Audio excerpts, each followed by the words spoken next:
perfect mess is my perfect mess.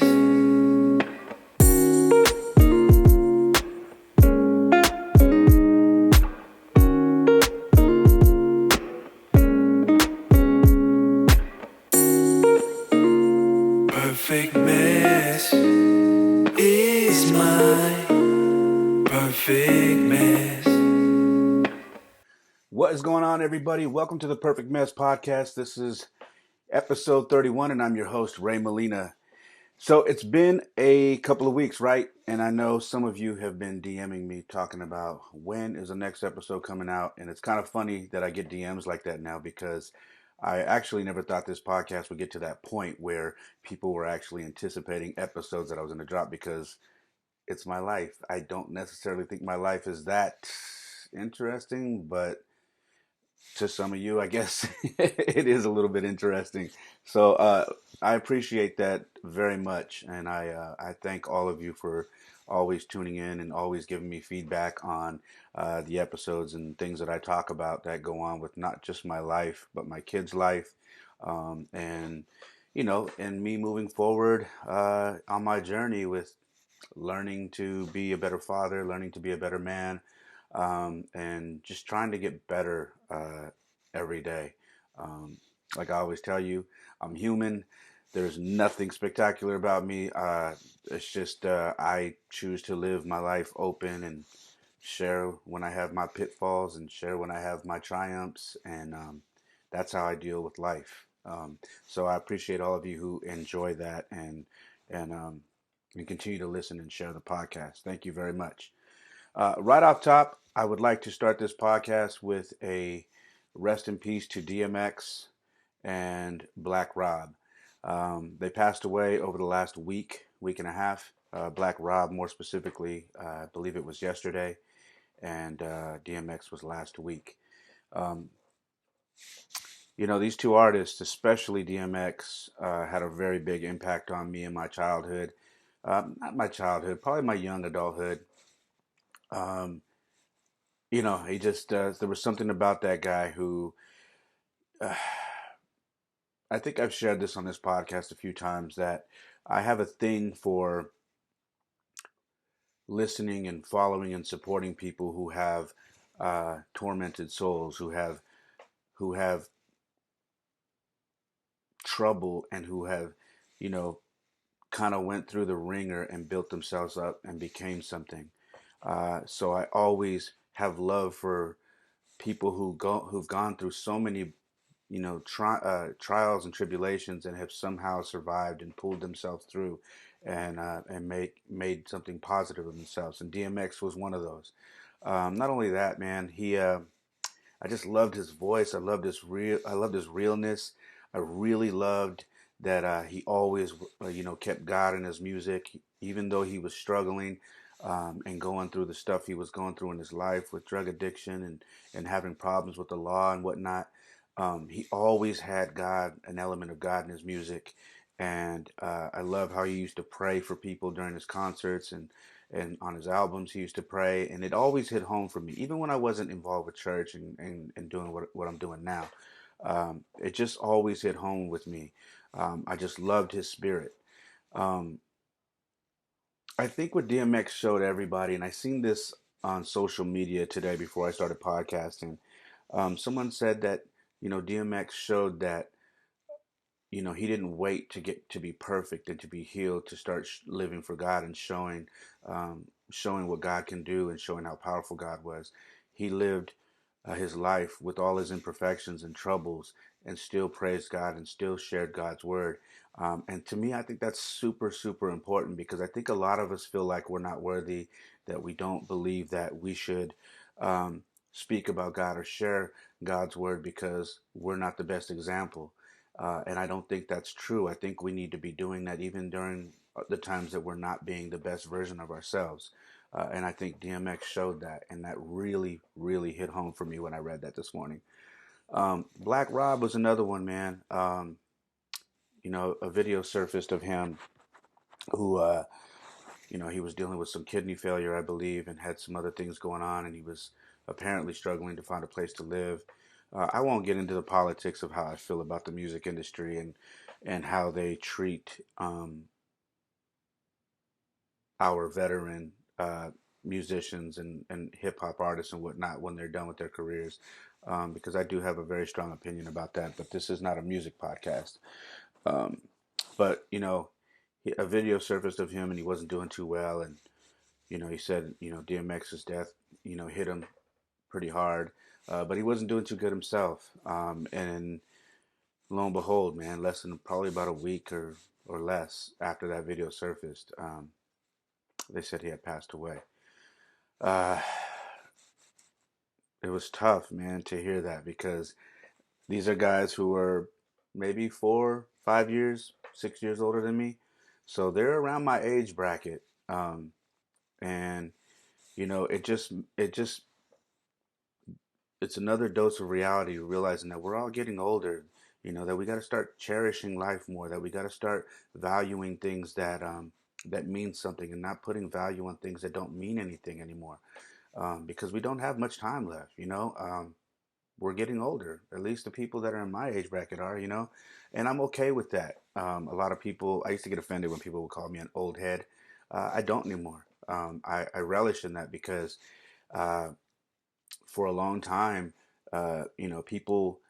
people looked at old being getting old as something that was bad, and for me, especially where I come from, in my city, um, it's a tough city, especially on the side of town that I grew up on, and to make it to my age, coming from where I come from, that's a blessing. You know what I mean? A lot of people don't make it to 46, pushing 47, and you know, like I tell you, it's I'm very thankful to still be here and doing what I'm doing.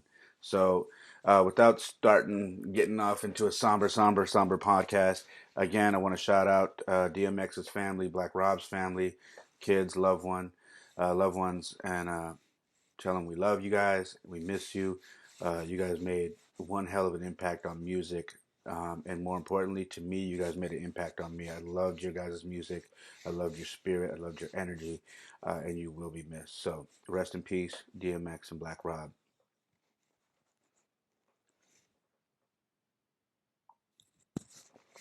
So let's catch up. And before that gets started, let me give you a heads up. I am recording in the midday right now. So you may hear some dogs barking.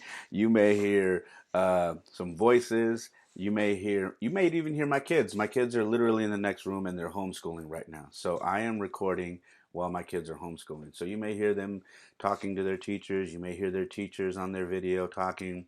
Um, this is my life. I was going to hold off and wait till I was alone later today and record it peacefully. But you know what? I'm good. I've got my coffee. I took my shower. I feel great. And I said, you know what? I'm going to record this in my element. This is my life. Why not? If you hear stuff, welcome to my life. If you hear a helicopter, I live not too far from a hospital where they have a trauma center, and you hear this helicopter almost every day, and it's super loud because it flies really low right here. So if you hear any of those things, dogs barking, whatever, there's a window right here where the dogs can run. You're gonna hear it, and so I apologize, but hey, this is my life. Like I told you, the perfect mess. So I told my kids, feel free if you need to come through here because the bathroom's right here. Come through here, peek your head in, say hi, whatever. It's not a problem.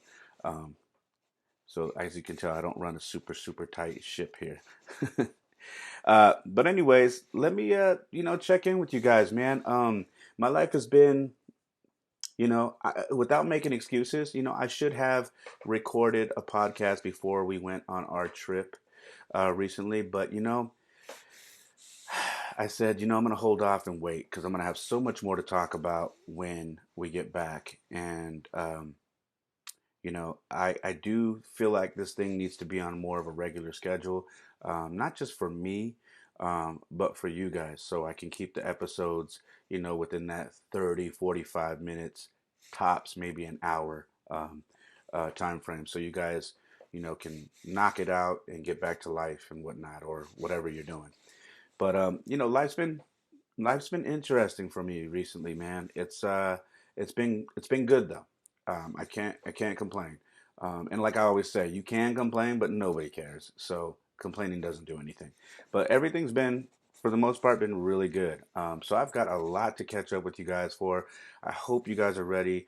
Um, if you're working out and you're listening to me in your headphones while you're running or whatever, yo, keep pushing, work hard, do not give up. And the minute your brain is telling you, hey, we got to quit, don't do it. Push harder. Okay, listen to your heart, because your heart's going to tell you got more left in you. So if you're running, you're exercising, you're lifting weights, and you're listening to this podcast right now, do me a favor.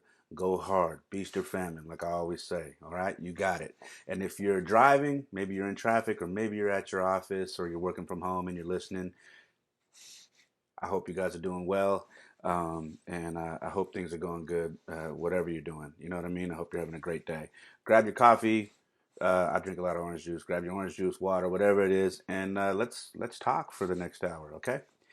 Um, so recently, I did another hiking trip with my boys. I've been researching hiking trails that I want to do. My kids love going on hiking trips that are by the water, that have a beach and whatnot. So, I've been researching hiking trails and trying to get back, on our hiking trips. And we found one that was really beautiful. It's Point Lobos over by Carmel by the sea, and out in Monterey County. So we went out there. We decided to do that. It was going to be us and the two boys that I helped coach and mentor, but they had a baseball game and they couldn't make it. So it ended up being just me and the boys. So we thought. Um, so we started, hiking and whatnot. We started driving out to Monterey, and come to find out, the boys' mom was working in Monterey. Uh, got on the phone and they're like, oh, she's like, oh, you're hiking over there, and we were cracking jokes in the car, and she's like, oh, I would go, but I don't have any hiking gear or whatever. Said, yeah, if you want to come, we're here. Oh, I don't have any hiking shoes. I'm like, I think Jordan has a pair of his tennis shoes in my trunk. She ended up coming hiking with us. And honestly, that wasn't planned. It wasn't something that we went into Monterey thinking, hey, mom's working out here. Let's see if she wants to go hiking. Um, we had never gone hiking as a family. And go figure. We ended up going hiking. Went and picked her up. We grabbed some coffee. The boys, had their little drinks and shot over to the trail and did just under 4 miles. Um, Before I get into details on this trip, it's kind of what I said on Instagram when I shared this photo, and some of you who follow me on Instagram, um, you may have read this. We had never gone hiking ever as a family. My kids were way too young, and it was just not something I was super into 5 years ago, 4 years ago. And this was the first. And I think about it, and I'm like, wow, who would have thought that after a divorce, this would be the first time we would hike together as a family, meaning my kids and their mother and me. Who would have thought that after going through a divorce that we would have buried the hatch on the, on a lot, buried the hatchet on a lot of stuff that we were going through, and going on a hike together and enjoying ourselves, and we did. Um, I think that says a lot about the journey that not only myself, but her and my kids have been going through over the last 4.5, going on 4.5 years. It's been a journey of so many things that have been roadblocks that we've had to work through. A lot of it was emotional damage, emotional stuff that you're holding on to. You can't let go because you're hurt, because you can't accept the fact that things aren't that are over. Um, and trying to make sure that you stay above water and start trying to stay, you're doing, all these things that go on after a divorce. There were so many roadblocks that we had to get past. And as we were hiking, I'm just kind of, I'm not getting in the way. I'm letting God do what God does, and I'm not questioning it. And I'm just living in the moment. I'm hiking with my boys and their mom. And you know what? It was cool. It was peaceful. We were taking photos of the kids. I was taking photos of her and the kids, and certain little nice sceneries. She was taking them of me and the kids. We even took, group photos with all of us. You know what I mean? And I was just kind of blown away. Like, look at how far we've come. I don't know if my kids will ever understand how far and how hard it was for me to get to that point. I don't know. Maybe when they get older and they listen back to some of these podcasts, they'll understand my journey, and they'll understand the steps and the things that I had to go through to get to that point. You know, and I don't even know if she'll understand that. Maybe she does, but to me that was a milestone.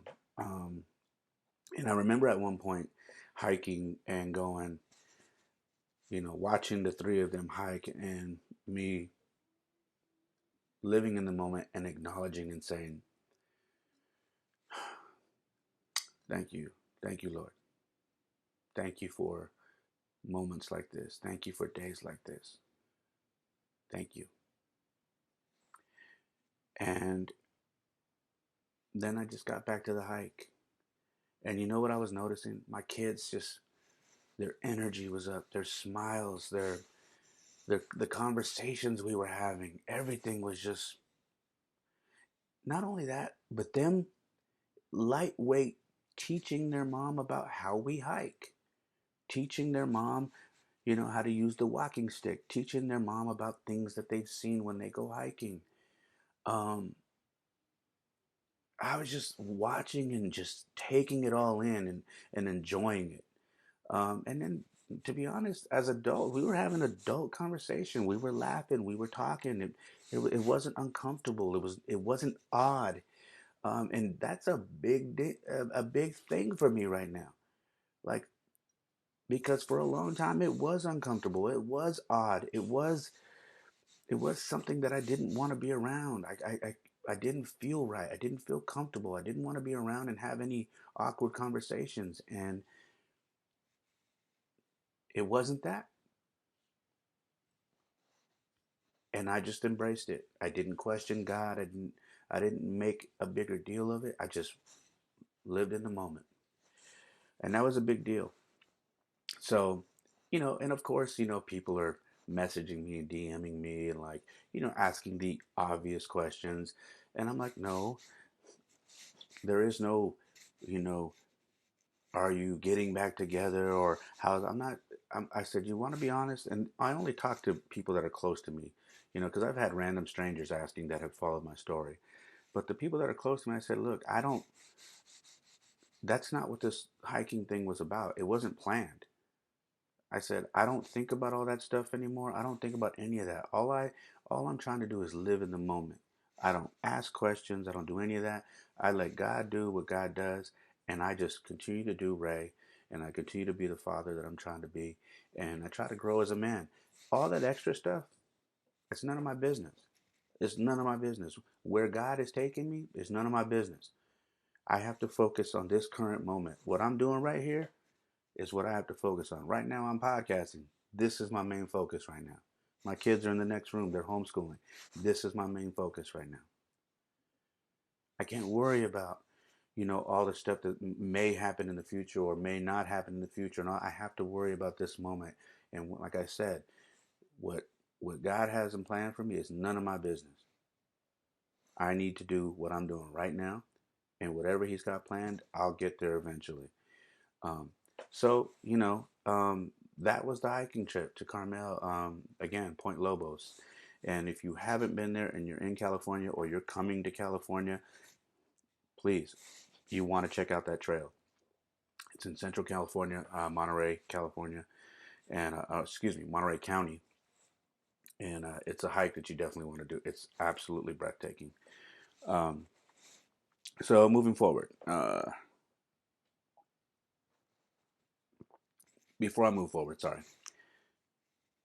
I want to tell you this: if you are a wife, a girlfriend, an ex-wife, or a husband, or an ex-husband, or a boyfriend, or whatever it is, and you are going through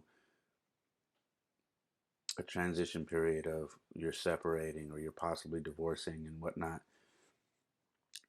I can tell you if you focus on just doing the work and taking one day at a time and just praying and taking care of yourself, reading, just staying busy, even on the days that you feel like you can't get out of bed, you just stay busy. You get up anyway, you make your bed, you brush your teeth, you comb your hair, you put your makeup on, whatever it is you do, just every day, do the work.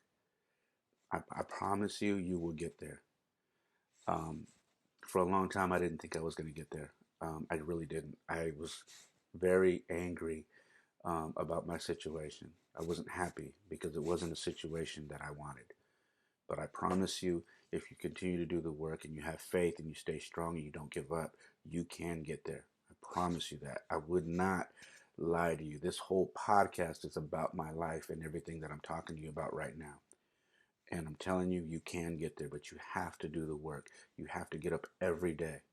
And the days you can't walk, crawl. Crawl as long as you're moving forward. All right. Um, my fitness journey. I'm back on my quarantine sessions again. I've been doing a lot of working out behind the scenes. I haven't really recorded anything, but I've started recording my little quarantine sessions again.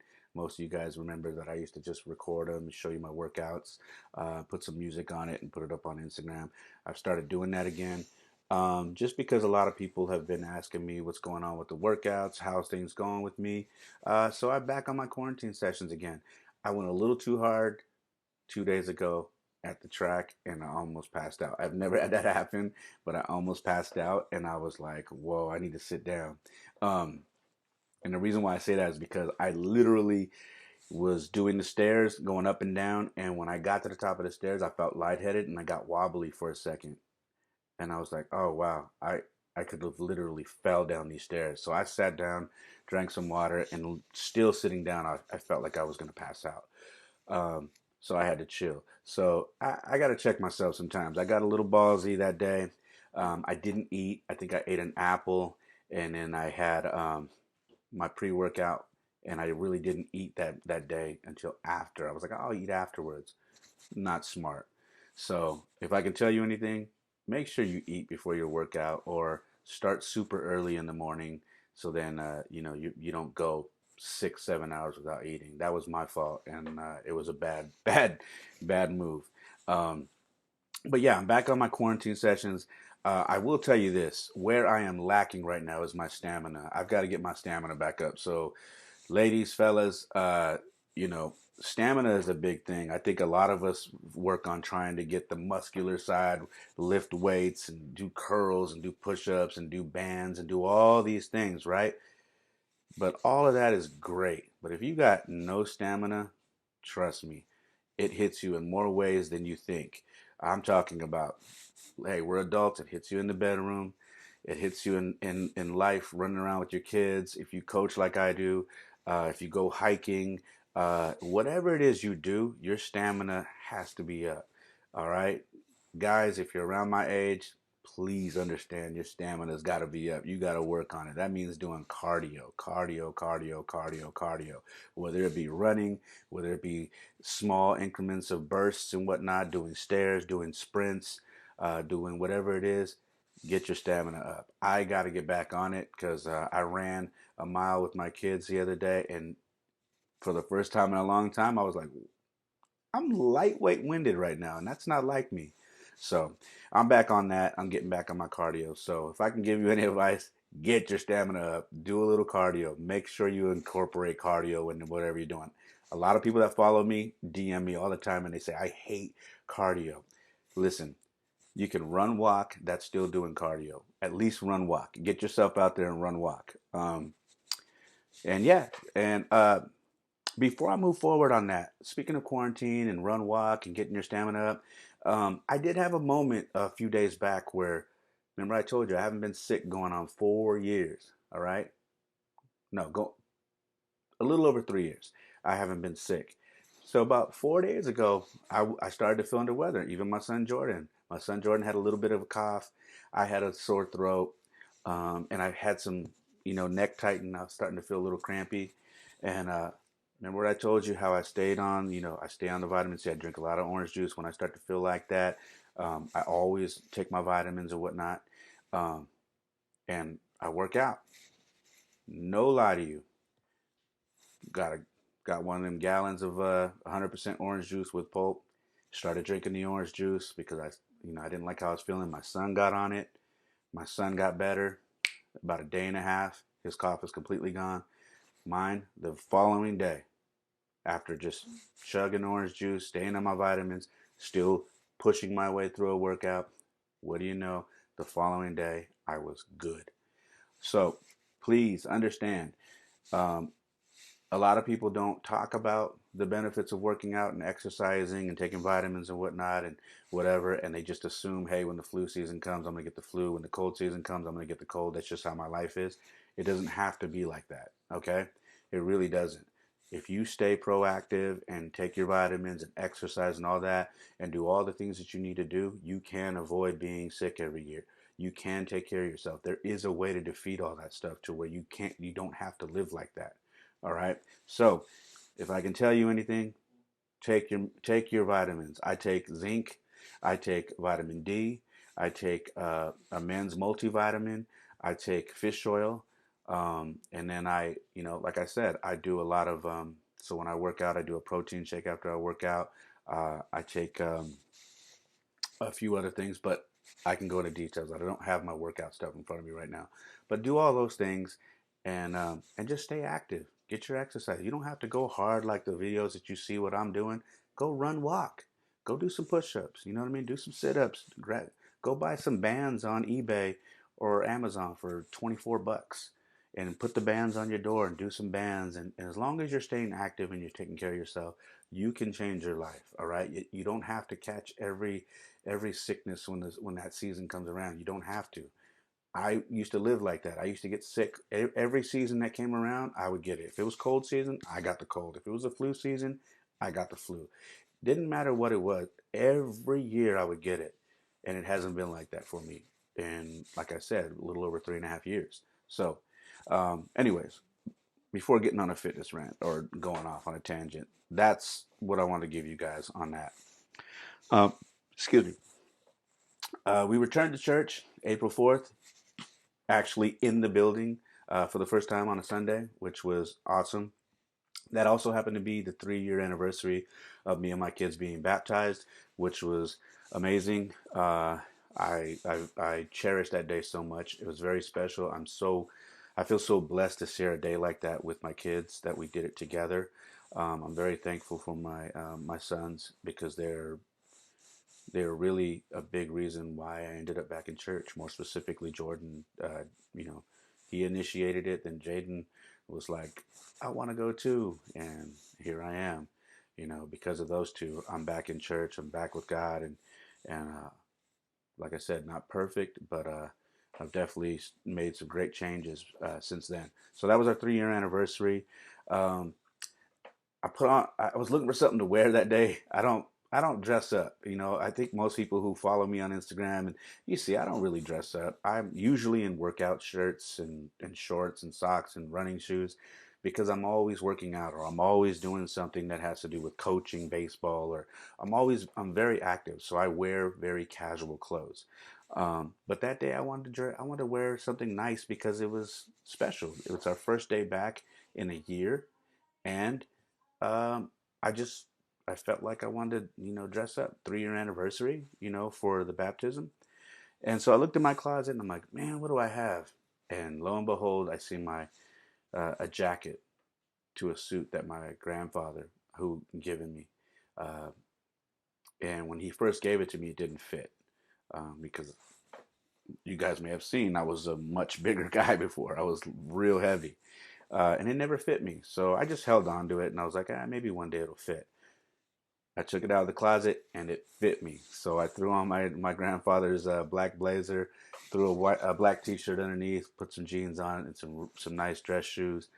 And it's funny because when I picked the boy, or when I went to church, uh, my kids, they've never really seen me dressed up, and they kept saying, "Dad, you look like a boss, Dad." Jaden kept saying, "Dad, that's your boss jacket. You look like a boss. I love it."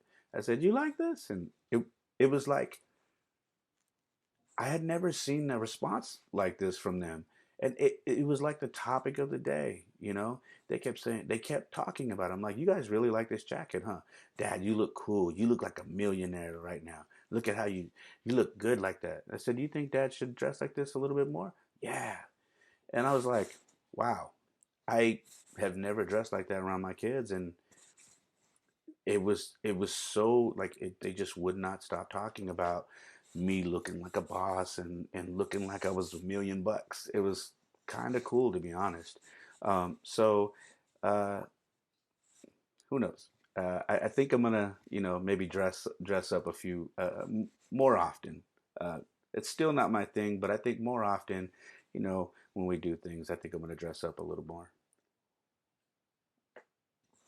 Um, their mom did happen to come to church that day.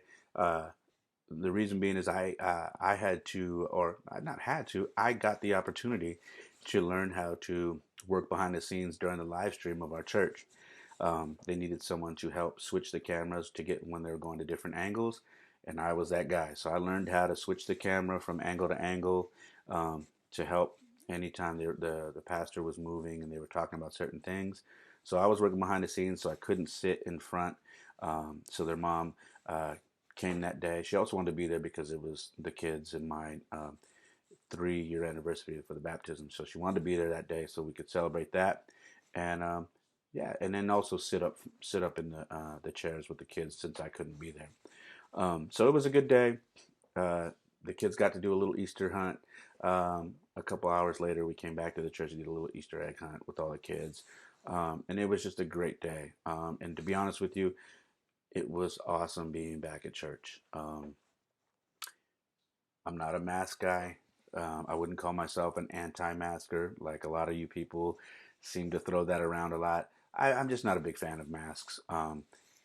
But in this instance, I was willing to, like whatever, as long as we're there. I just want to be there. I want to be around everybody. I miss everybody, and it was good to see everybody. So, we had to wear our masks, and to me it was worth it. Just to see everybody and have the fellowship again that we haven't had in about a year. So that was good. It was good being back. Um, moving forward, um, we went on our playcation. I call it a playcation. They used to call it a vacation, but my sons were like, "No, we go and have fun. We play and we do all these things on our trip. It's a playcation." So every year we do a Molina Boys playcation. If you follow my Instagram or my son's Instagram, you guys know we do this every year. We do a Southern Cali trip, and it's called Molina Boys Playcation. If you hit the hashtag uh, with that name, you'll see a lot of the photos.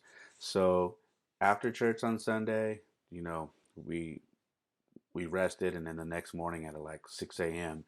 we took off to Southern California, and so we started our playcation. But this time we threw a twist to it. We invited Duran, who most of you guys, if you listen, you guys know this is a kid that I've been mentoring since he was in 5th grade. He is now getting ready to go into high school, and he's like a big brother to my sons, and just a great kid, and just somebody that I've been coaching and just helping give really good life experiences to, and just trying to help navigate his life for him and help him out where he needs help. And then just be, a mentor, be a good example for something that he can, look to and say, you know, I made good life decisions because I had these people around me that cared about me. Um, and so that's what I do for him and whatnot. And my kids love him. Um, and so we decided, hey, we have to get 4 tickets. They weren't allowing us to buy 3 tickets at these stadiums. Um, let's talk to your mom. So we talked to his mom. She was like, he would love to go. His birthday happened to be Easter Sunday. I said, cool, we'll do a little birthday thing for him on the trip. He got the word. He was super excited. He had never been to a major. Think about this. This kid's 14, and he says he had never been to a Major League Baseball game. Never. So that made it even more special. So we said, okay, let's do it. So we hit the road. Duran came with us. Long trip to Anaheim. We always stop in Anaheim because my kids have a soft spot for the Los Angeles Angels because that was the first team they ever played in Little League or they played for. It was the Angels. So I always tell this story when they were in T-ball. Um, they grew up Giants fans, but they had never played on a team that they saw on TV. So the first team that they saw on TV that they played for was the Angels. So when I remember bringing them home, and after their game, I forget we just love watching baseball. I think the Giants weren't playing, and on ESPN the Angels were playing. And I remember Jordan going, "Dad, my team," and he was pointing at the TV, and he was like 4. My team, and he was just blown away that the team he was playing for was on TV. And Jaden, the same thing. Jaden played for the Angels, and then he was so excited about that. So it was just they have a soft spot for this team. And they love the fact that the stadium has, a lot of Mickey Mouse stuff there because it's by Disneyland. Um, and they enjoy it. So we go every year. And this year we went and they were playing the none other than the Houston Astros, which was, if you watched ESPN after that game, we were at the game that they were throwing trash cans on the field because of the Astros cheating scandal. And it was hilarious. These people were nuts. It was such a great game to be at. And the Astros blew a lead in the end of the game, and the Angels ended up winning. So it was a great game to be at. It was awesome to see, uh, to watch Duran walk up, the flight of stairs to get to our seats and just kind of see him taking, like, I took a photo of him and my boys, and he's just looking around like you could see his eyes in disbelief how big and beautiful it was. And that was special to me to see that. And to be honest with you, I felt good being able to give him that experience because I feel like that's going to be something he remembers forever. And I love the fact that my sons were part of that. Um, and telling him, how they've been there so many times, how the Angels never lose when we go, and them just eating their nachos and talking and enjoying themselves. It was absolutely awesome to watch this. Because believe it or not, this trip, even though it's a little R&R for me, it really is it's for the kids, man. I'm doing my job keeping everybody on the schedule, but it's for the kids. I want them to have fun, and it was that. Um, anyways, uh, we uh, we had a blast. Our hotels were really nice. We always make sure that the hotels have a pool. The Anaheim one actually had a pool and a jacuzzi. So that was very, very cool. The kids, of course, they love to swim. So they were in there for hours. Um, I got in for a little bit, but I spent most of my time in the jacuzzi. I can't lie. And then, I made sure to bring my workout gear. When I travel, for anybody who struggles to find a way to continue to work out while they're on the road and doing any vacation stuff, because especially because of COVID, a lot of the gyms at the hotels are not open. Um, so I bring my ab roller, I bring my bands, and those are the things that I bring for my workout. Real simple workout, but you can put those bands anywhere and do all sorts of workouts. So that's what I brought. I brought it in a bag, and I worked out by the pool, and then I got into the jacuzzi and relaxed. So it was awesome. So that was Anaheim. We were close enough to the stadium to where we could walk to the stadium, which was super cool. Um, uh, I My kids love Mike Trout and they love Otani. And it's just they were going nuts because we were literally sitting on the side where Mike Trout is. And if you don't know who Mike Trout is, you're under a rock. That guy is an amazing baseball player. So we just had a great time in Anaheim. And then it's funny because the kids were like, "Oh, do we have time to swim in the morning and all that?" Yeah, I said, "Yes, we do." I said, "But listen to me. This whole trip, you guys are going to be on a schedule." And they're like, "Why? Why?" And I said, "Because we have a lot to do in the next 4 days. So I have to keep you on a schedule. So from now on, I go, your first shower on through this whole trip, you get 3 minute showers." And they were like, "What?" And I said, 3 minute showers. And so Duran, Duran's a tall kid. He's a teenager now, so he's real concerned about his looks, and he has really long curly hair. He's like, 3 minutes, but I need conditioner for my hair. It makes my hair soft, and I can't do that in 3 minutes. And I go, hey, figure it out, okay, beautiful. And the minute I said that, I started laughing, and the kids started laughing because that name for the entire trip stuck with them. So for the entire trip, we called him Beautiful. That was his nickname, and he embraced it because he was everything. He was, when he was dressed up, catch him in the bathroom, he'd be taking little selfies with his phone, and he got a little chain, and he's like holding it up, taking selfies, and he's bringing Jaden in there to take pictures with him. And so every time he'd be in the bathroom, going to the bathroom, taking too long or taking too long to get dressed, the kids would go, "Hey, Beautiful, let's go, hurry up." So he embraced it. So now his nickname is Beautiful.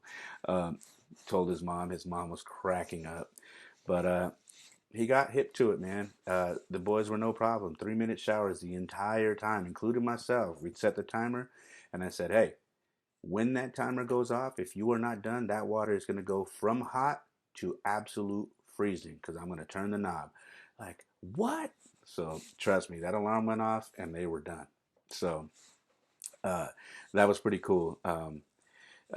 From that point on, we shot to San Diego, checked in at our next hotel. It was really cool. We were about a little less than a mile from the stadium, so we were able to walk to the games there. Um, Before we went to the first game, we went down to where the water was. We ate, did a little shopping that they had. They had little booths there. It was cool. Jaden bought this little cross. I think it was made out of sandstone or something. But he just picked out a cross. He's like, "Dad, I want this." And they have their own money, but I was like, "Hey, let me get that for you." So he wanted a cross, so we bought the cross. Got a little Giants bracelet. Um, Duran got himself a necklace, and then he got a bracelet. And it was just cool to see Jaden pick out this cross because they're they're on their own spiritual journey as kids, and the fact that they are thriving and learning and embracing and becoming really good kids, I couldn't be more happier, man. Because that's a solid for me. That's a solid foundation, and the fact that they are taking it with open arms and embracing it, it makes me happy. Uh, so, yeah. Anyways, so we went shopping there, and then like we said, we ate some really good food, took some photos, hung out, and then what did we do? Oh, and then we went to the game. So the cool thing about the first game was we were in the upper deck. We always sit where Mike Yastrzemski's playing, and that's in right field. And we ran. We ran to the stadium because we had a feeling he was going to be, up in the top of the batting lineup, and he always is. And so we ran a mile to get there, and we got there right as he finished his first at bat. So we weren't in our seats. But when he came running out to his positions, my kids had their "Hit It Here, Yaz" signs, and we had our bright orange shirts. When he came running up, the first thing he did running up, he looked, he saw the bright shirts, he saw the "Hit It Here, Yaz" sign, and he points up and he points to the kids and then he waves to them. And that was enough for the trip. That made the trip everything. It was awesome because their first game there for the Giants, haven't seen the Giants in over a year because of COVID. Uh, that acknowledgement meant everything. So it was awesome to see him smile and wave at the kids. Uh, it's good to be back. It's good to have the kids back at the stadium. It's been a year. No fans at the stadiums, and we're slowly starting to get there. So that was really cool. Uh, what else? We did. Oh, I know you're probably going to ask about the stadiums. So if you guys are baseball fans, sports fans, whatever, you're probably wondering how did the stadiums work with COVID and whatnot.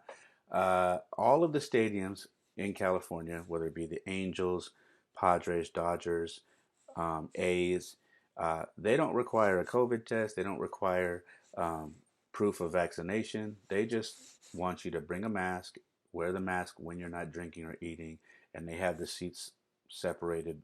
So you can only buy seats that are in groups, and everybody's in their little pods and whatnot.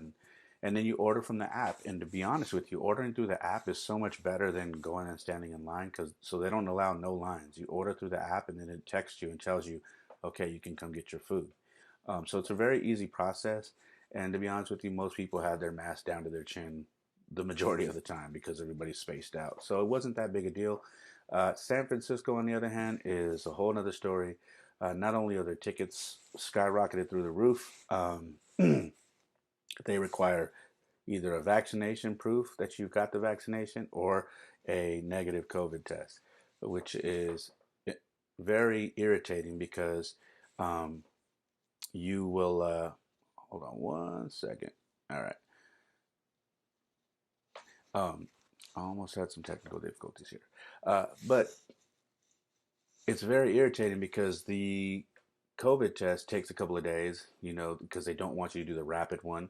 Um, and then the vaccination, obviously, you got to do two vaccinations, and I just don't want to do the vaccination. I never get the flu vaccination. I'm not going to get this one. That's just me. So it's just a pain.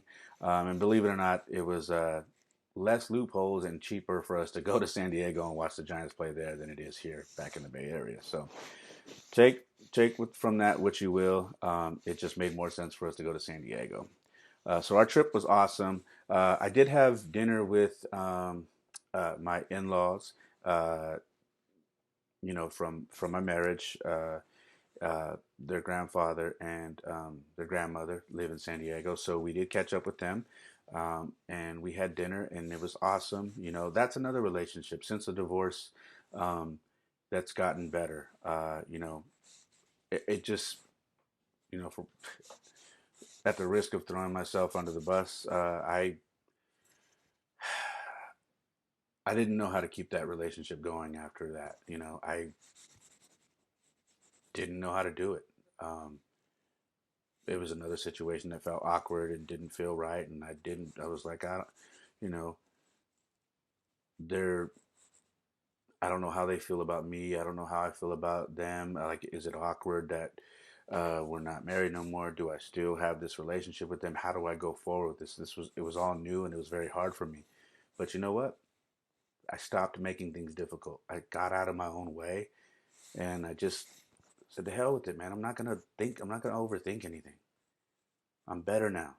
Just go have conversations." So it was awesome. We went and had dinner. You know, we had what was it?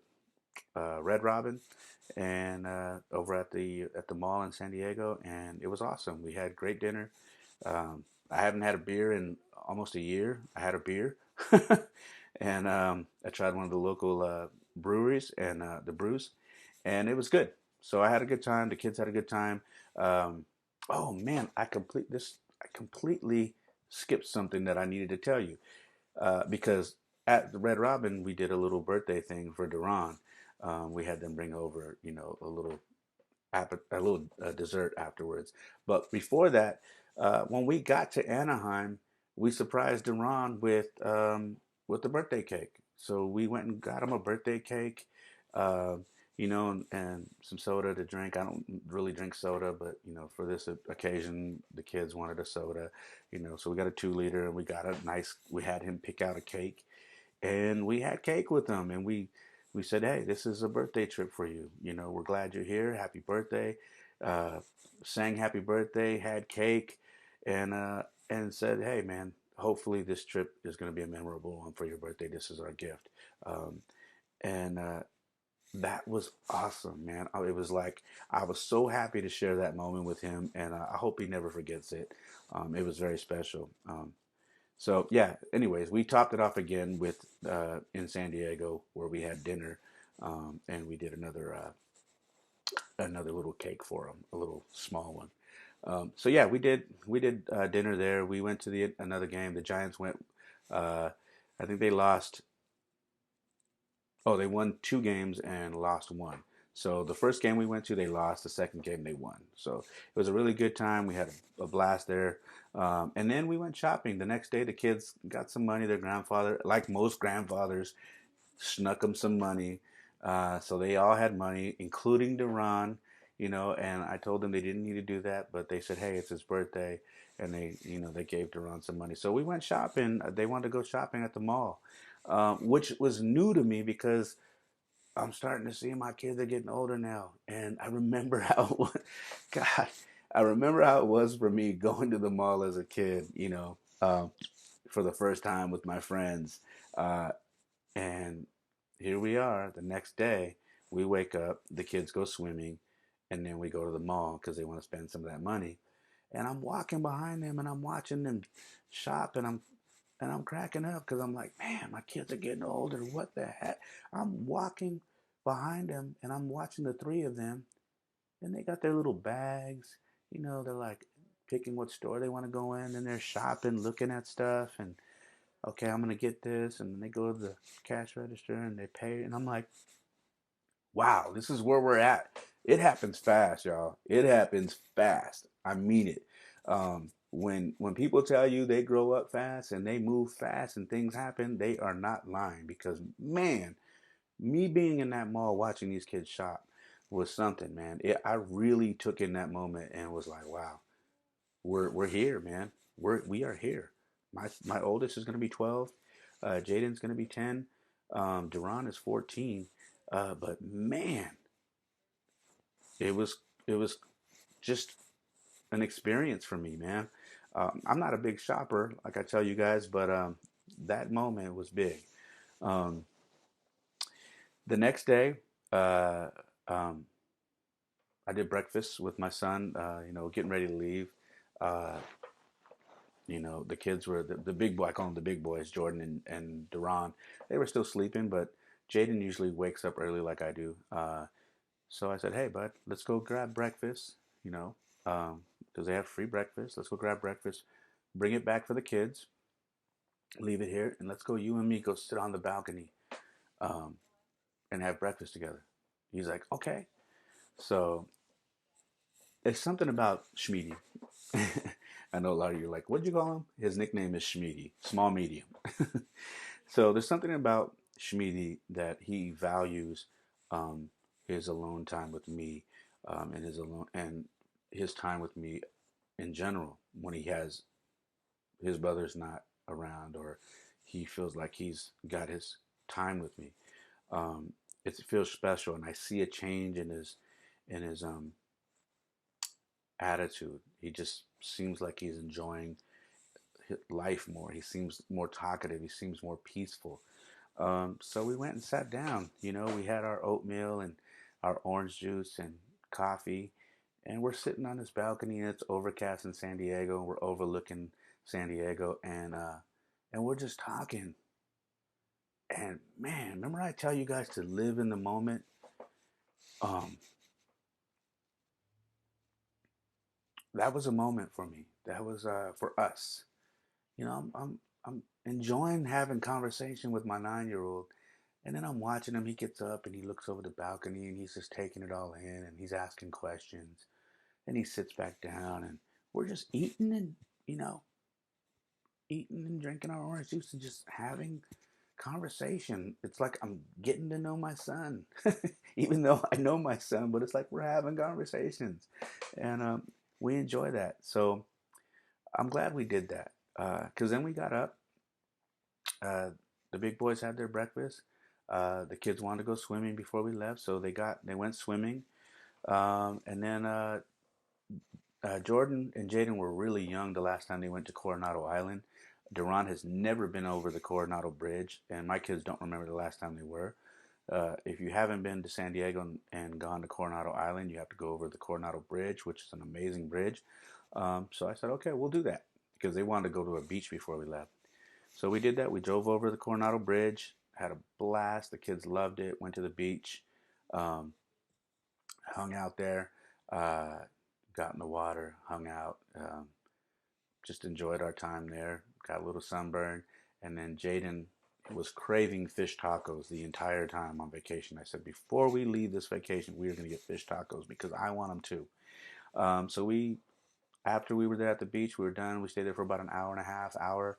I found a place really close in Coronado, and we shot over there and had fish tacos, some of the best fish tacos I've ever had. And I think it was called Miguel's, and that's on Coronado Island. So if you're ever there, look up Miguel's. Super, super good place. Um, we had fish tacos there, enjoyed it. Um, Took a little group picture to kind of to commemoratize. I think that's the word. Forgive me if I got that wrong. Forgive me if I got that wrong. But to lock in the moment, you know what I mean? Took the photo, and and that was our last photo for our trip. And I thought it was a perfect way to end the trip, having a nice lunch slash dinner before we hit the road on this 7 hour trip, and it was great. And then we got in the car and headed back to Northern California. It was a great trip. So that was the Molina Boys Playcation for 2021, which was awesome because man, has it been a wild, wild year, you know? So I was glad that we got back on the road, and our last road trip was spring training of 2020, and then when we got back, that's when the world shut down. So it has been a while. Um, Other than that, let's see. Moving forward, I knocked out another hiking trip. This time I went back to Point Lobos, Carmel by the Sea, and finished the entire trail this time.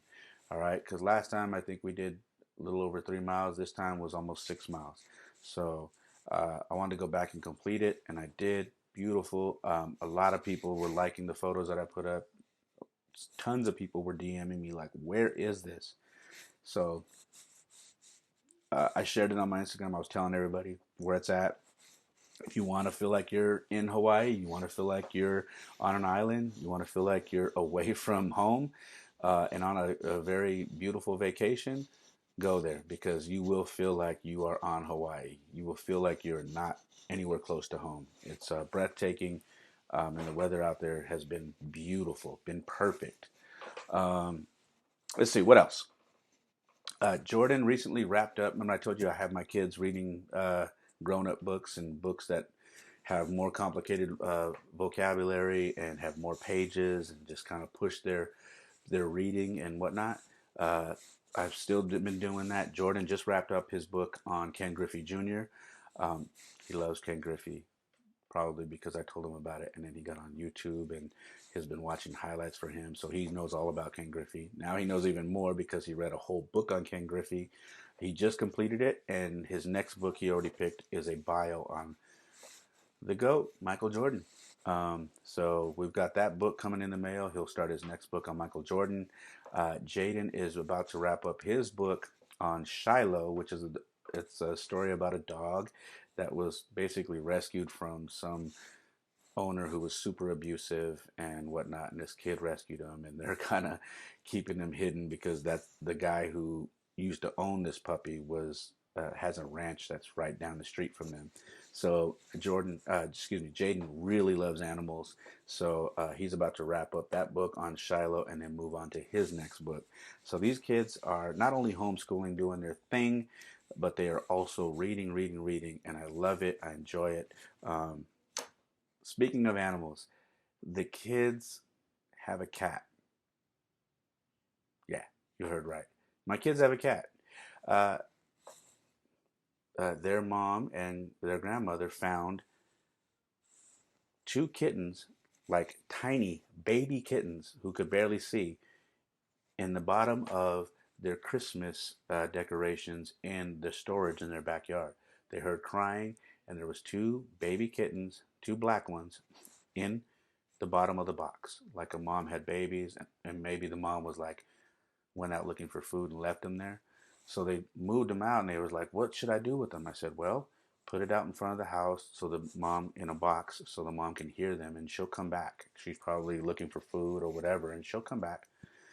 The mom came back, but the mom came back and only took one of the cats. She grabbed one. You could actually see it on video on the Ring cam. The cat comes back, goes in the box, grabs one cat, and takes off. They left the cat out there for like 9 or 10 hours. The other one, she never came back. We're searching online, and it usually says, "Hey, it could be a lot of hours. It could be 5, 6, 7 hours." It got to like 10 hours, and she hadn't come back, and they started to feel sorry because this little cat was crying. So they brought it in and got a little bottle, started feeding it with milk. Of course, Jaden loves animals, so he took a loving, like a liking to the animal, started taking care of it, and just started nurturing it. The crazy thing about this story is my mother-in-law started doing the same. Now you got to understand, my mother-in-law and the kid's mom do not like cats. In fact, they hate cats. They're not really animal people, but most importantly, they do not like cats. Um, and for some reason, this cat struck and was plucking at their heartstrings for some reason, because my mother-in-law all of a sudden did a 360 and embraced this kitten. I think because she was a baby and she was upset that the mom left her, and brought her in and started feeding her, started talking to her, started, made her a little bed, and the boy's mom, the same thing. Then when the cat started learning how to walk, then it would walk and go sit on their feet and whatever. And but what they noticed and what I noticed was with Jaden, it did something for him. It made his attitude, he was calm. It changed his whole demeanor having an animal. He was happier. He was more calm. You got to understand, Jaden's the young brother, so he's very competitive with his older brother. They fight a lot because I feel like he's always fighting for a position with his brother, and they're always banging heads. But for some reason, when he had this cat, he wasn't like that. He's just calm. Because he feels important. Like, hey, I'm taking care of this. This cat needs me, and I'm taking care of it. Um, Jordan loves animals too, but Jaden has this thing. He's the kid. I think I said that on the podcast before this. He's the kid where we're around animals, they go directly to him for some reason. He just has this connection. Um, so lo and behold, they're like, "What should we do? Should we buy cat food?" And I'm like, "If you guys plan on keeping it," I said. Their mom was like, "I kind of feel like we should. My mom is kind of bugging me out. Like, she's like taking care of the kitten and talking to it, and because she's Vietnamese, so she talks Vietnamese to this cat." And this cat is like responding. My son Jaden calls her Kelly. He named the cat Kelly. Don't ask me why, but he's always naming his stuffed animals and other animals, and he named the cat Kelly. So now they have a cat named Kelly who's black and has this little white patch under her neck. And now she's running around the house. She's climbing the couch. She's sleeping with my son. She has this little bed now. She already learned how to pee and poop and in the tray that has the litter box. She already knows how to do that, so she doesn't pee or poop anywhere in the house.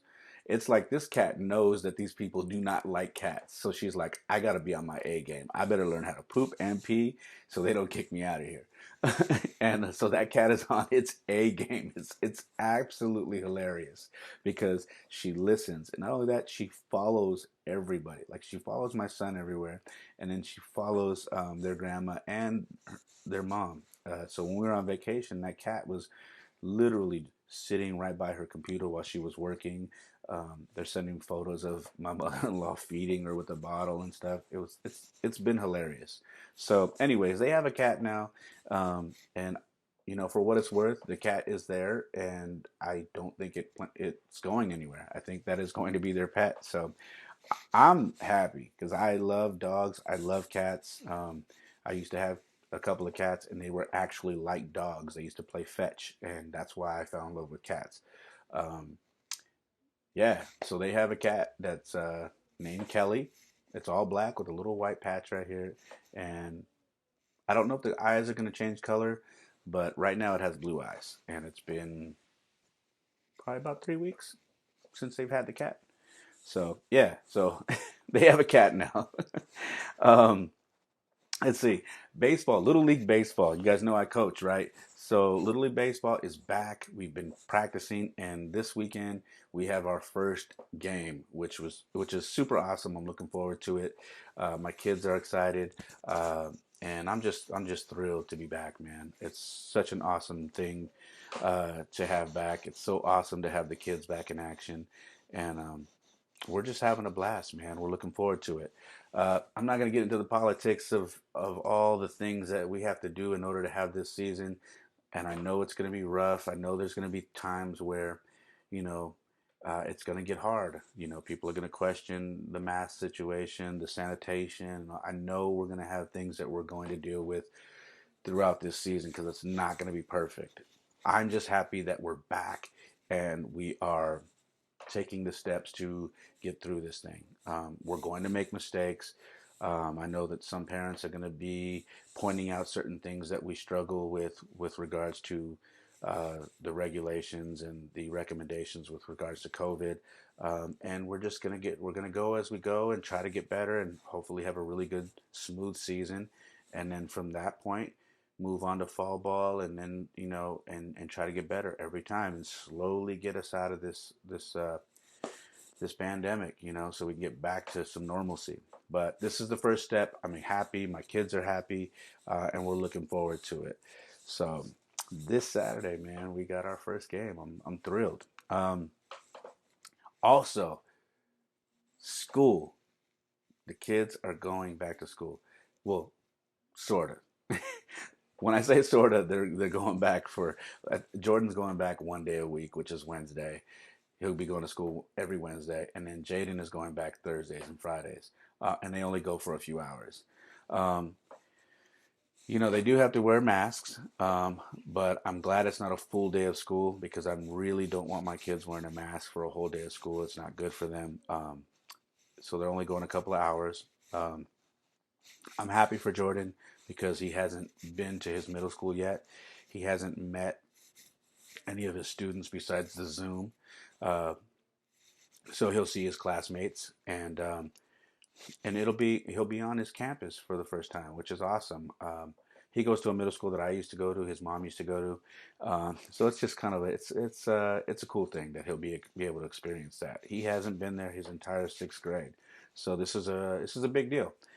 So he'll go back this Wednesday. Jaden will go back Thursday and Friday to his school, and he's in fourth grade.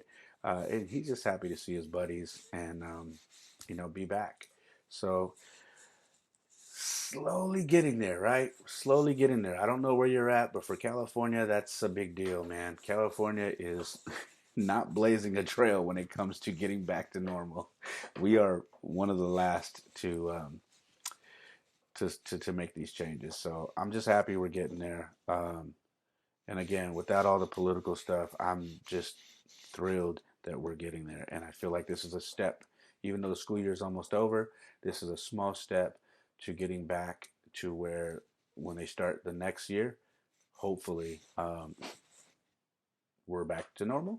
I hope, we'll see. Um, So that's that. What else? Man, I want to wrap this podcast up, and I want to talk about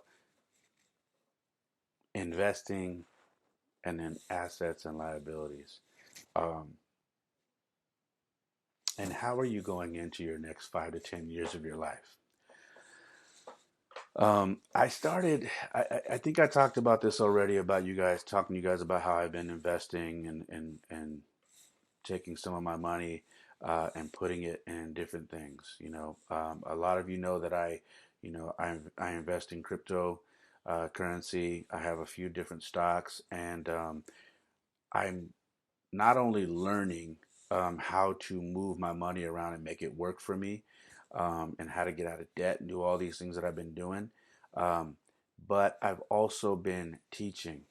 I've got a couple of mentors who've been showing me how to move through the cryptocurrency world, um, and I really appreciate these guys for helping me out. So what I've also been doing is teaching my kids. This is, if you have kids, I really want you guys to listen to this. I really hope that you listen to this. And if you plan on having kids, or if you have one on the way, please listen to what I'm about to tell you, because I think this is super, super valuable. Um, my kids are 9 and 11 right now. And what I have been doing over the past couple of years is teaching my kids about assets and liabilities. I've been teaching them what liabilities are. I've been teaching them what assets are and what they do. Um, I teach them, why it's not good to have so many liabilities. There are some liabilities that are necessary. You have to have them. But a lot of them are things that we don't necessarily need, and we end up spending and throwing money away on stuff that we don't need, and we can't get out of our debt, we can't move forward, and we can't live a life of freedom because uh, because we continue to have all these liabilities. Um, and I also started teaching them about assets, how to get money to work for you, how to put money into things that's going to make you money, how to invest, how to do all these things. And so I've been teaching them that time and time again. Um, and I started sharing with them the crypto world. I started showing them the money that I would invest. I said, look, Dad put in $300 here. Okay, remember this. And then I would go back in a week or whatever and show them, look at look at the investment, look at the money move. And they're like, oh my goodness, you made that in just a week, Dad? Look at the percentage. Look at that. I said, exactly. Do you see that? See, I said, what's the money doing? And they're saying, it's working. I said, exactly. Now, if you have this money in your savings, it's not making money. The bank makes money off your money that's sitting in the savings. Your money's sitting in the savings, it's trickling. It's not moving. It's not working. Here, your money is working when you put your money in investments. All right, when you put your money into uh, not just cryptocurrency, but stocks, really good stocks, or when you get into like real estate and you buy something and you rent it out. For instance, I parked my car uh, in my neighbor's driveway sometimes because no one is living in that house right now, and he really wants there to be a car there so no one tries to mess with the house. So I park there sometimes. My kids came and we went to go get in my car the other day, and the owner was out there and we were talking, and my kids were like, "Oh, is he moving in there?" I said, "No, he owns this house." And I go, right when I said that, I go, "Hey, remember that lesson?" And they're like, "Oh, this is his asset." I go, "Exactly. This is exactly the lesson I've been teaching you." So that man owns this house. He's doing some work on it, and now he's going to rent it out to someone like myself. I'm not renting it, I got a spot, but he's going to rent it to someone like myself. And what are they going to do? Oh, they're going to pay to rent. He's going to make some money and also pay his mortgage off. Exactly. What is this again? It's an asset. And they're like, that's right. So it was perfect timing that we were able to have that conversation. Um, the other thing was, uh, so like I said, I was showing them crypto, and I started showing them because I've gotten in on some crypto that is less than a penny. and some of them are way less than $1. So I started showing them, okay, look at what I'm putting in there and watch the money move. And I started showing them, if it hits this dollar amount in the next 5 years, look where we could be. And they're blown away. I said, now look, there are no guarantees that this is going to happen. I said, but I missed the boat on Bitcoin when it was extremely low. I said, and I don't plan on missing the next one. So I'm in early and I'm showing them and they're thrilled about it. So I said, listen, when you guys get birthday money, when you guys get money from your grandfather, your mom, or me, or you do Uber Eats and you make your little money, or you do Instacart, or whatever it is you're doing to make money, because there are no paper routes no more. So my kids do Uber Eats and they do Instacart. All right, that's how they make money, or they do chores, but that's how they make money. I said, when you do that, wouldn't it be awesome if you took a few dollars and said, Dad, can you take this? Can you put it in the investment so we can invest too? I said, don't you think that'd be awesome? And then by the time you turn 18, what if you have an obscene amount of money? Or what if you have a couple 100,000? Or what if you have even more than that? Because you've been throwing a few dollars every time. And what if at the end of, when you're done, you graduated high school, I'm able to say, hey, remember that money that you've been investing? Remember that 5, that 10, that 15, that $20 you would throw me every now and then, and I would take it and invest it in that crypto or that little whatever we got invested in?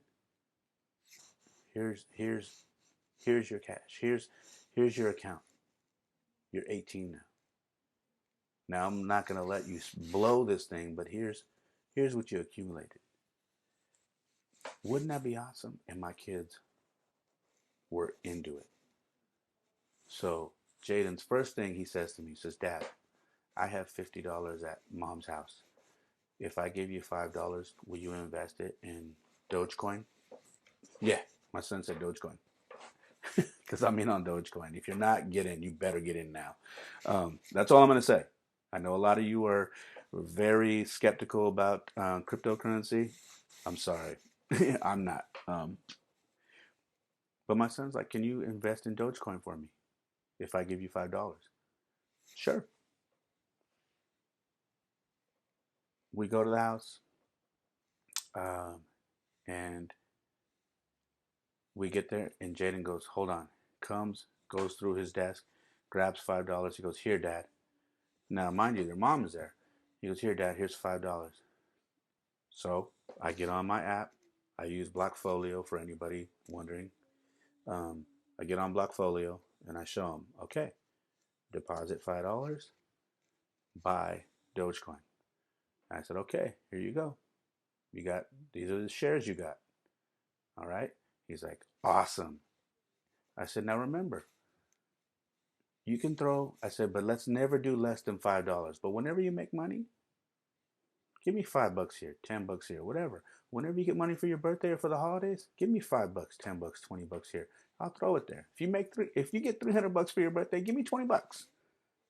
You still have $280 to spend at the store and get you some. Give me $20 and I'll put it in there. Okay, Dad. Jordan too. Jordan goes to his desk. He pulls out his money, gives me $5. He goes, all right. Boom, boom, boom. We buy. They got their own Dogecoins. Their mom hears me and starts talking about it, and I show her. She's like, oh, wait, so the boys are investing? And I'm like, yeah, they've been learning, and so they're going to start doing this so they have their own. And so we're investing. And she's like, my brother's in on that too. She's like, and, I was kind of like, I don't know, but now you're talking about it. Now the kids are doing it. Like, can you show me? Can you tell me a little bit more? So I started telling her more. I started explaining, like, hey, this is how it works. This is what it is. This is how it started. There are a lot of people who are skeptical about it, but this is the reason why I'm not skeptical. Um, and this is the best time to get in because it's so cheap and the risk is not super insane um, because it's still a penny stock. Um, so she's like, you know what? Okay. She's like, I think I'm in. Can you show me how to do it? What app do you use and how much do I need to put in? And I'm like, yeah. I go, listen, if you're going to do it now. It's not a dollar. It's way less than a dollar. Do it now. This is the best opportunity for you. So I walk her through the steps, how to get, her account set up. And the kids are right there and they're like, okay. She goes, how much should I invest? And the kids are throwing out numbers and she's like, okay. She's like, all right, I'm going to do it. And she punches in her number and she hits boom. And she's like, I'm in. I got Dogecoin.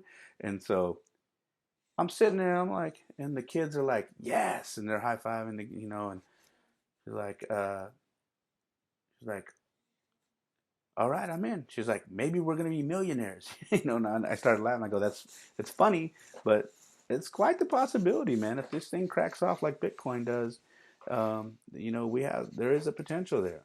Who knows? I don't know the future, but that moment was awesome because this is something that I've been doing. This is something I've been teaching my kids. And my kids were even telling their mom about it and explaining about it. And now she's in. So it was awesome to see that I'm teaching my kids how to do this. They're in. And then me share that same experience with my ex-wife and my kids, share their experience and share with her. And then the four of us invest. Such such a weird, not weird, such it's so interesting that all of these things are happening after something that was so heartbreaking, like a divorce. It's so it's so nuts to me to sit back and think about that.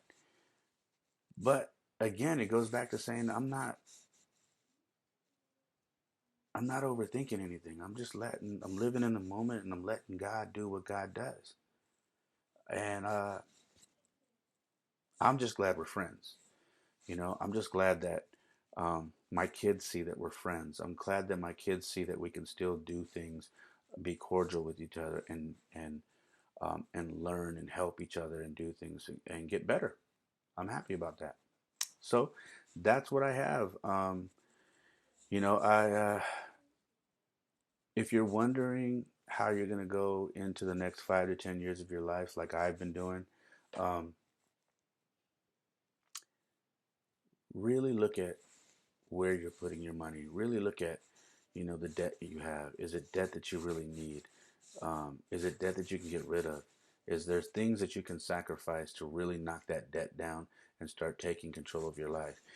Because when I talk to you about me investing in cryptocurrency or real estate or whatever it is I'm doing, that's not because I want to be some rich millionaire and do all these crazy things. Because to be honest with you, uh, one of the mentors that helps me with this stuff and teaches me, I told him, one of the first things I thought of was the people that have helped me in my life. How can I help them? I want to help them because I want to thank them for what they've done for me to help me get into a better place of my life. And then I also I even mentioned wanting to do something for my church because of what my church did for me, what my church family did for me. How could I give back to my church? Because it was they were there for me in such a pivotal moment in my life. And then how can I help my family? How can I put my my mom in a better position? And yes, how can I put my dad in a better position? Even though me and him don't have the best relationship, how can I put him in a better position? How can I take care of the people that I love and the people that were there for me when I was low and behold, my cousin, my friends, certain people that were just there for me, like really there for me. How can I repay them? Those are the things that come to mind. And it's never about clothes and cars and whatever. It's just about security and taking care of the people that took care of me. And more importantly, I'm thinking about generational wealth, not just being rich. There's plenty of people who are rich. I want generational wealth. I want to know that if I die, are my kids taken care of? Are their kids taken care of? Are their kids' kids taken care of? Is there a way for us to get it to where it's generational, to where the kids can look back and say, man, dad took care of us all. Dad got us to a point where we invested at such a young age. Think about this. My kid is 9 and he's invested in cryptocurrency right now. My 11-year-old is not is invested in cryptocurrency. If something cracks off with this thing and these kids are in high school or whatever, or they're in their 20s and they say, how did you get to where you are right now? Can you imagine my son saying, when I was 9, my dad was teaching me how to invest. I've been investing in stocks, real estate, and cryptocurrency since I was 9. Can you imagine that story? That's what I'm talking about. Can you imagine my 11-year-old saying, yeah, no, we're good now. Our family's good because my dad was teaching us about investing in assets and liabilities since I was a little kid, since I was 11. My brother was 9. That's what my dad did. And he made sure that we were taken care of for the rest of our lives. I don't know if that's going to happen. I pray. I pray every day, but I pray that I have the opportunity because my heart's in the right place. And I do believe that God knows that. So that's what I have. Um, think about that. If you take anything from this podcast, take away these few things. Live in the moment. Get out of your own way. Let God do what God's going to do. What he's going to do with your life is none of your business. You keep living every day, moving forward, trying to be a better version of yourself every day. Take care of your responsibilities and really think about where you're going to go 5 to 10 years from now. Look at your debt. Look at where you are financially right now. And try to get yourself to crack down and really knock that debt out. And any little extra money that you get, start investing it. Investing is so easy nowadays because there's so many platforms you can use to where if you don't have a lot of money, you can buy in even a little slice of a stock, a percentage of a stock. You don't even have to buy a full stock. Okay? It's never been easier for the small guy to get in than it is now. Before, you used to have money to get into the stocks or get into anything that was going on. Crypto didn't even exist back then. But before, you used to have a lot of money. You used to need money to get in. Now it's not that way. Right now is the best opportunity right now for you. If you are small time, don't have a whole lot of money, to where you can jump in now and hopefully have a big impact at the very end. All right. I love you guys, man. That's all I have for today. Looks like we're coming up on an hour and 30 minutes. I knew this one was going to be a little lengthier. I hope you enjoyed it. That was a lot to catch up on. Um, I just want to tell you thank you so much for checking me out, for continuing to tune into The Perfect Mess. Do me a favor. Uh, like, share, review, follow, subscribe on all the platforms you listen to, whether it be Apple, whether it be Spotify, Google Podcast, Stitcher, Anchor, whatever it is. Please like, follow, share, subscribe, leave a review on any of those. And if anything hits home for you on these podcasts, please share it. Share it with a friend, family member, whatever it is, a loved one. And I always appreciate hearing from you guys on Instagram. My Instagram is It's Ray Molina. The podcast Instagram is The Perfect Mess Pod. We are on Facebook. If you would like to donate, it's not a requirement, but I do have people who have said, I want you to grow. I want you to continue to grow this podcast. So I want to donate. You can use Cash App. I use Cash App. It is $ It's Ray Molina. That is the Cash App. My website is raymolina.com. I have lots of merchandise there. I have Beast or Famine gear. The flags are there, the stickers, the hats, the shirts. The Blessed Side gear is there. What else? Some of my music from recent times to the past is there. So you can buy stuff like that. And the stuff with my business, Molina's Multimedia, which is screen printing, vinyl, whatever it is. you know what I do. If you don't know what I do, then you are a newbie, and thank you for being here. But yeah, go to raymolina.com. You'll see everything that I do. You'll be able to listen and watch the podcast there. You'll be able to tap into what books I'm reading right now. And I leave a review for books that I'm reading. Everything is there. raymolina.com. Again, I'm on Instagram. It's Raymolina. The podcast is The Perfect Mess Pod on Instagram. All right. I love you guys. This is episode 31. And I hope you guys have enjoyed it. All right. Let's see. Yeah, that's all I have. Like I always say, my life isn't perfect. Oftentimes it's a mess, but it's my mess. And for me, it's the perfect mess. All right. Thanks for listening. God bless. And I'll catch you guys on the flip side. Peace. Perfect mess is my perfect mess.